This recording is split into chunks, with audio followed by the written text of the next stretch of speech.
جی وعلیکم السلام ورحمۃ اللہ وبرکاتہ۔ محترم بھائی نے یہ نماز تراویح کے متعلق پوچھا ہے اور کہ نماز تراویح کے بعد تہجد کا پڑھنا وغیرہ۔ محترم بھائی پہلی بات تو یہ یاد رکھیں کہ تہجد اور تراویح ایک ہی نماز ہے، یہ الگ الگ نہیں ہے۔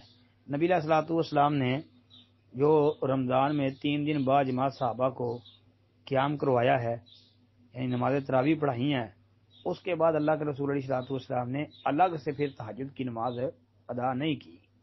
تو پتہ چلتا ہے کہ یہ تہجد اور تراویح ایک ہی نماز کے دو نام ہیں، بلکہ اس کے کئی نام ہیں ایک نماز کے۔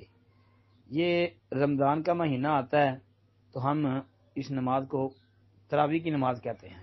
رمضان کے علاوہ باقی 11 مہینے جو ہے ہمارے معاشرے کے اندر رات کی نماز کو تہجد کی نماز کہا جاتا ہے۔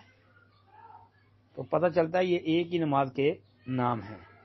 پھر اسی طرح یہ رات کی نماز کو قیام اللیل بھی کہا جاتا ہے، صلاۃ اللیل بھی کہا جاتا ہے، اور اسی طرح قیام رمضان بھی کہا جاتا ہے، اور اس پر کئی صحیح احادیث موجود ہیں۔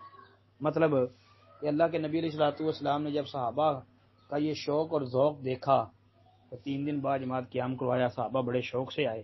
پھر نبی علیہ الصلوۃ والسلام نے اس قیام کو جب طرح کیا نا، تو اس موقع پر اللہ کے نبی علیہ السلام نے یہ بات کہی تھی، خشیت ان تکتب علیکم صلاۃ اللیل، یہ صحیح بخاری کے اندر ہے، اور اسی طرح صحیح بخاری مسلم کی ایک حدیث میں خشیت ان تفرض علیکم صلاۃ اللیل، یہ بھی ہے لفظ۔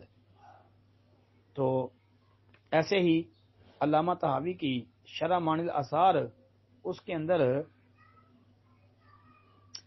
جو ہے قیام اللیل کے لفظ بھی آتے ہیں۔